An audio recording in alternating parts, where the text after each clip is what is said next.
The party of freedom and states' rights is once again trying to pass legislation to take away your right to watch sexy scenes in your state. Now, we all know it's true that Republicans love the idea of having absolute freedom to be able to tell you what you are and are not free to do in the privacy of your own home. And they love the idea of states' rights as long as those states want to take away your rights that they don't like. And they absolutely hate censorship and government surveillance unless they need to censor and surveil what's in your pants or what you are doing with what's in your pants. You know, because they are severely repressed perverts. And in that spirit, U.S. Senator Mike Lee from Utah is once again, like for the third or fourth time now, trying to beat off obscene content from the internet and all media, really. He just introduced the Interstate Obscenity Definition Act, which is like the third time in the past 3 years that he's introduced something like this. And this would seek to redefine the legal definition of obscenity to fit anything that Mike Lee and his group of perverts, or GOP, doesn't like. This would essentially make it a federal crime punishable by like legit jail time and major fines to produce, distribute, or consume things that Mike Lee finds offensive. See, as Mike Lee pointed out in a tweet, obscenity is not protected by the First Amendment, and we need to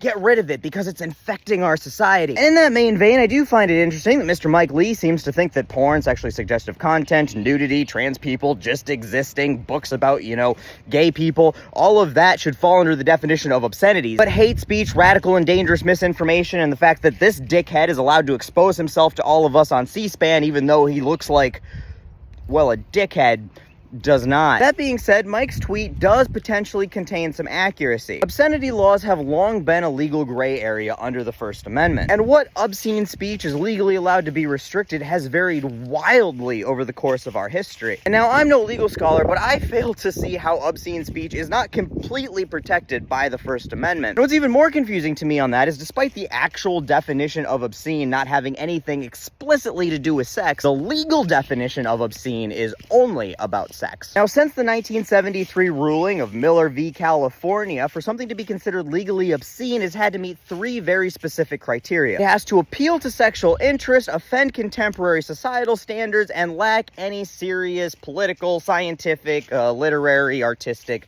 value. And now, well, I think if we're being honest, there's a lot of porn out there today that I think would still meet the definition of obscene under that criteria. Legally speaking, it's pretty hard to definitively argue that anything meets those criteria, because what would be offensive to contemporary community standards? Who is the authority to definitively say that something isn't providing artistic value? Anyway, this bill pretty much scraps that criteria and says basically we can consider anything obscene if it depicts nudity, erections, or excretion, and I quote, which is a weird thing to add, or depicts or describes sexual acts. This basically means that if passed, this would not only prevent you from perusing Pornhub, but would also outlaw those spicy books you ladies love, or your favorite TV shows and movies like Game of Thrones or Bridgerton or anything American Pie. Oh, that auto parts calendar from 1983 that Grandpa still has hanging on the wall of his garage would be considered a crime. This would also obviously extend to any of these books these bitches are already trying to ban, like any books that depict LGBTQ life or relationships, probably a lot of sex ed textbooks and curriculum. I mean, really, if we were being honest, they could spread this definition wide open and shove anything they like in there, whether we want it or not. And so, while the overt explanation for this bill of just banning porn is bad enough on its own, it's pretty easy to see how the slope that this bill is built on is covered in KY, if you catch my drift. But if you think that's bad, it gets worse. This bill also removes the intent clause from the Communications Act of 1934. And what that means is that anybody could be prosecuted for creating or disseminating obscene content, whether they intended to do so or not. As in, you post a dirty joke on your Facebook page and you could go to prison. As in, they could potentially arrest science or medical professionals for publishing findings on reproductive health. As in, you could end up in court for posting bikini pictures of your beach vacation. And look, I want to be clear, I am taking the potential abuses of this bill to their most extreme conclusions. But judging from the weaponization and abuse of our Justice Department right now, it's not that outlandish. And this could easily be used as a loophole to punish people who politically disagree with this regime. This could be used to circumvent all kinds of laws in education and media and free speech. This could be used to restrict access to health care. This could be used to restrict access to information. The list is really limitless on how this could be abused, and I don't think that that's getting talked about enough. Look, guys, none of this is new. All of this was in Project 2025. This is what Republicans have been trying to do for years. Under the guise of protecting the children, passing legislation like this allows them to restrict our access to media and information and punish and silence people they disagree with. In fact, Russell Vought, a Trump ally in Project 2025, 5 contributor was caught on tape earlier this year saying. He said that their intention was to have a national ban on pornography and have the ability to investigate porn companies for all manner of human rights abuses. But as shown through all of Mike Lee's previous bills, that has been a difficult thing to accomplish. So to get it done,